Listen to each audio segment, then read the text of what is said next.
বন্ধুরা, সামনেই তো আসছে রথযাত্রা, আর এই রথযাত্রায় এই স্পেশাল মিষ্টিটা অবশ্যই বানিয়ে দেখুন। ভীষণ ভালো লাগবে খেতে, আর মুখে দিলেই কিন্তু মিলিয়ে যাবে। আর বানানো ভীষণ সহজ, ঝটপট করে তৈরি করে নিতে পারবেন। তো চলুন শুরু করা যাক আজকের রেসিপি। সবার প্রথমে একটা মিক্সিং বাউলের মধ্যে নিয়ে নিলাম 1/4 কাপ টক দই।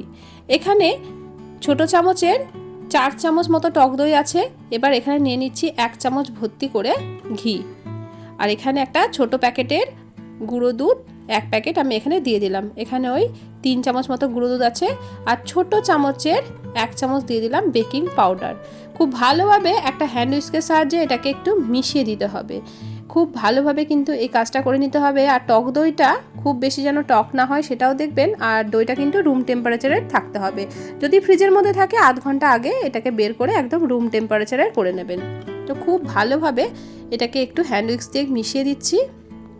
তো এখানে কিন্তু খুব ভালোভাবে আমাদের মেশানো হয়ে গেছে।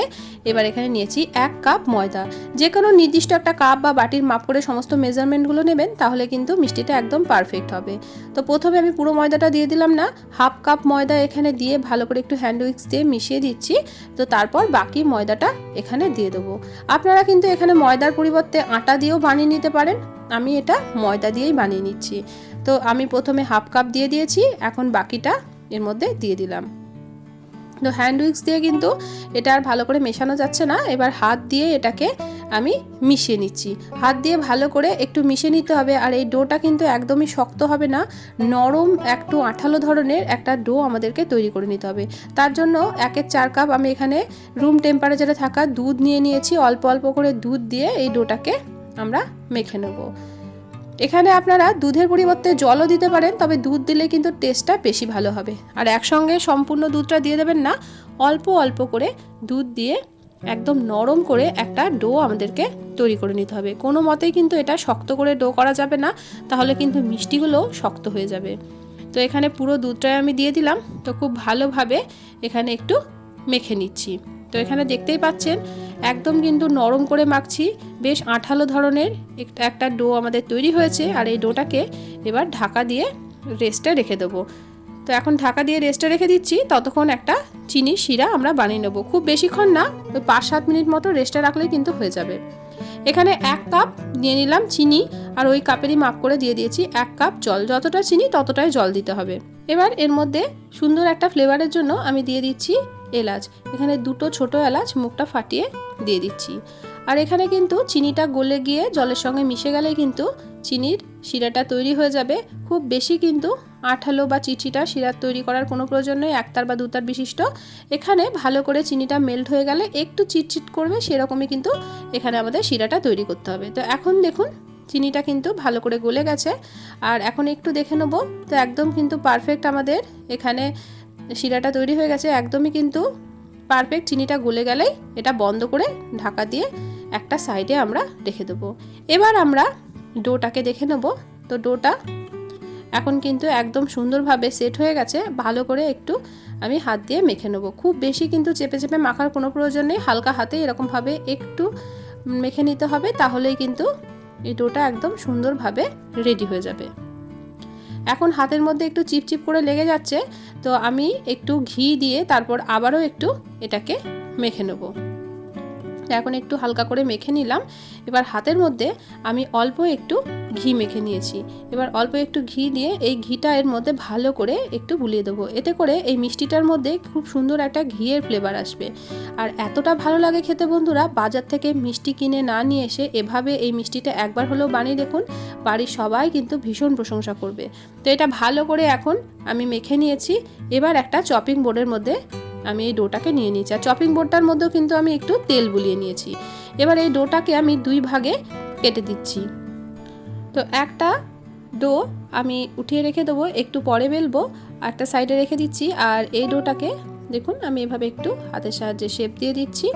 একটু এই সারফেসটার মধ্যে চ্যাপটা করে নেব, তারপর এটাকে বেলে নেব। তো ভালো করে কিন্তু এই চাকতা বেলাটার মধ্যে কিন্তু আমি তেল বুলিয়ে নিয়েছি। যেটার মধ্যে আপনারা বেলবেন খুব ভালো করে কিন্তু একটু তেল অথবা ঘি বুলিয়ে নেবেন, তাহলে কিন্তু এটা বেলতে খুব সুবিধা হবে, নাহলে কিন্তু এটা একদম চিটে লেগে যাবে। তো এভাবে আমি একটু দেখুন বেলে নিচ্ছি। আর এটা কিন্তু তুলতে কোনো অসুবিধা হচ্ছে না, যেহেতু এর মধ্যে আমি একটু তেল দিয়ে দিয়েছি। খুব সহজেই কিন্তু এটা বেলা হয়ে যাবে। খুব বেশি মোটা করে বেলার প্রয়োজন নেই, যেহেতু এর মধ্যে বেকিং পাউডার দেওয়া আছে। এটা কিন্তু ভাজার সময় বেশ ফুলে যাবে।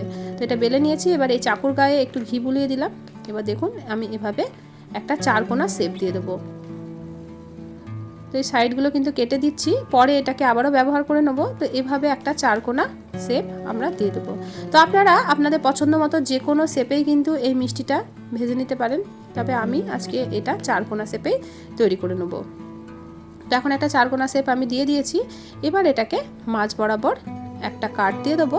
তো তারপরে এটা থেকে আমরা 4টে টুকরো করে নেব।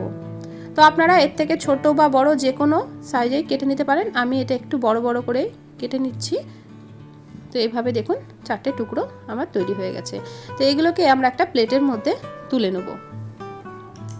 তো খুব সহজেই কিন্তু এটা উঠে যাচ্ছে। আর দেখুন আমি কিন্তু খুব মোটাও বেলিনি, আবার একদম কিন্তু পাতলাও রাখিনি, ঠিক এরকম একটা ঘনত্বের আমি রেখেছি।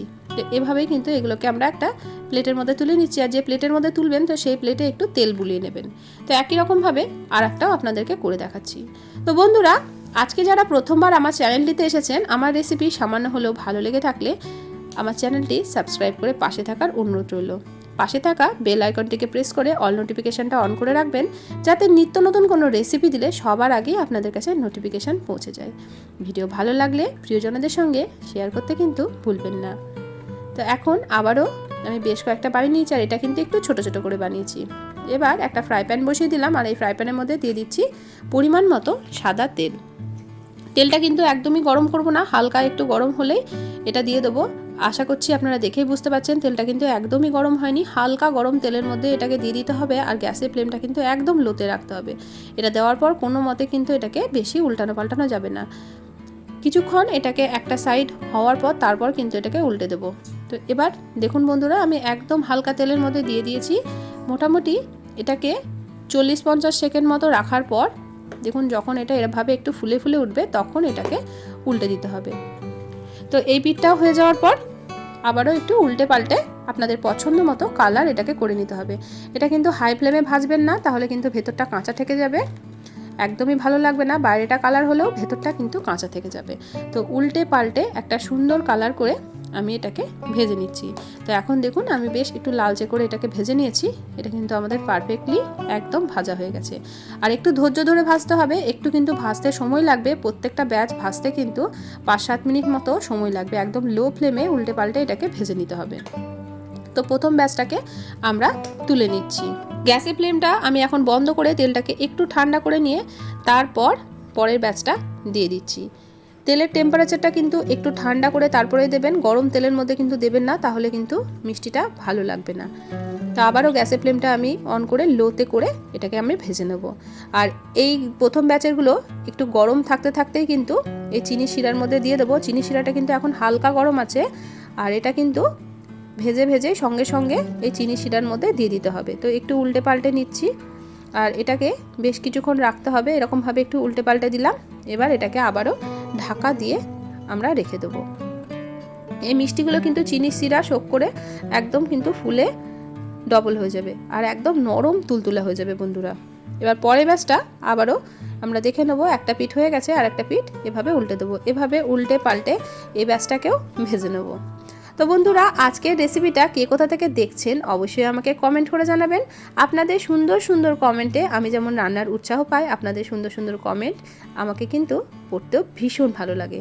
তো বন্ধুরা, এই দেখুন এগুলোও কিন্তু একই রকমভাবে উল্টে পাল্টে লালচে কালার করে ভেজে নিয়েছি। তো গ্যাসের ফ্লেমটা লোতে রেখে এরকম সুন্দর করে এটাকে ভেজে নিয়ে আবারও এগুলোকেও আমরা তেল থেকে তুলে নেব। তো একই রকমভাবে এগুলোকে তেল থেকে তুলে একদম কিন্তু চিনি শিরার মধ্যে দিয়ে দিতে হবে। ঠান্ডা করে কিন্তু দেওয়া যাবে না, এই গরম গরম তেল থেকে তুলে ডাইরেক্ট চিনি শিরার মধ্যে এটাকে আমাদেরকে ভিজিয়ে দিতে হবে, তাহলে কিন্তু খুব সুন্দরভাবে চিনি শিরাটা একদম শোক করে নেবে। তো এগুলোকেও আবারও আমি চিনি শিরাতে দিয়ে দিচ্ছি। আর চিনির শিরার মধ্যে দিয়ে কিন্তু একটু চামচ দিয়ে উল্টে পাল্টে নেবেন, যাতে এপিট ওপিট দুই পিঠই কিন্তু সুন্দরভাবে চিনির শিরাটা বা চিনির রসটা ঢুকতে পারে। আর এটাকে কিন্তু ঢাকা দিয়ে 2 ঘন্টা মতো রেখে দিতে হবে। তাহলে কিন্তু একদম পারফেক্টলি মিষ্টিগুলো তৈরি হয়ে যাবে। আর মাঝে আমি একবার ঢাকাটা খুলে একটু নাড়াচাড়া করে দিয়েছিলাম, একটু উল্টে পাল্টে নিয়েছিলাম। তো তারপর আপনাদেরকে আমি দেখাচ্ছি। তো আপনাদেরকে আমি এখন এটা ঢাকা দিয়ে দিলাম, 2 ঘন্টা পর দেখাচ্ছি। তো দেখুন বন্ধুরা, আমি 2 ঘন্টা পর এটা ঢাকাটা খুলে নিলাম। আমি কিন্তু মাঝে একবার ঢাকাটা খুলে উল্টে পাল্টে নিয়েছিলাম। আর দেখুন একদম সম্পূর্ণ চিনির রসটা কিন্তু মিষ্টি শোক করে নিয়েছে, আর মিষ্টিগুলো কিন্তু একদম ফুলে ডাবল হয়ে গেছে। আর দেখুন কতটা লোভনীয় দেখতে হয়েছে। এবার একটা প্লেটের মধ্যে আমরা এটাকে সার্ভ করে নেব। একদম কিন্তু নরম তুলতুলে হয়েছিল, যেটা মুখে দিলে মিলিয়ে যাবে। একবার হলেও এই রেসিপিটা বানিয়ে দেখুন, বাড়ির কিন্তু সবাই খেয়ে ভীষণ প্রশংসা করবে। আর রেসিপিটা কেমন লাগলো অবশ্যই আমাকে কমেন্ট করে জানাবেন। আর ওপর থেকে একটু দিয়ে দিলাম চিনির রস। আর এভাবে আমি এটাকে সার্ভ করে নিয়েছি। আর এটা কিন্তু আপনাদেরকে আমি কেটেও দেখাচ্ছি যে কতটা নরম তুলতুলে হয়েছিল। আমার কাটাটা দেখে আশা করি আপনারা বুঝতে পারছেন, একদম কিন্তু নরম তুলতুলে হয়েছিল। দেখুন কতটা সুন্দর হয়েছে, ভেতর পর্যন্ত কিন্তু একদম রসটা অ্যাবজর্ব করে নিয়েছে। তো কেমন লাগলো আজকের রেসিপি অবশ্যই কমেন্ট করে জানাবেন। রেসিপি ভালো লাগলে প্রিয়জনদের সঙ্গে শেয়ার করতে কিন্তু ভুলবেন না। চ্যানেলে নতুন বন্ধু হয়ে থাকলে চ্যানেলটি সাবস্ক্রাইব করে পাশে থাকার অনুরোধ রইল। আজকের মতো আসি, দেখা হবে অন্যদিন অন্য একটা রেসিপির সাথে। সবাই ভালো থাকবেন, সুস্থ থাকবেন, সাবধানে থাকবেন। রেসিপিটি এতক্ষণ পর্যন্ত ধৈর্য সহকারে দেখার জন্য সকলকে অসংখ্য ধন্যবাদ।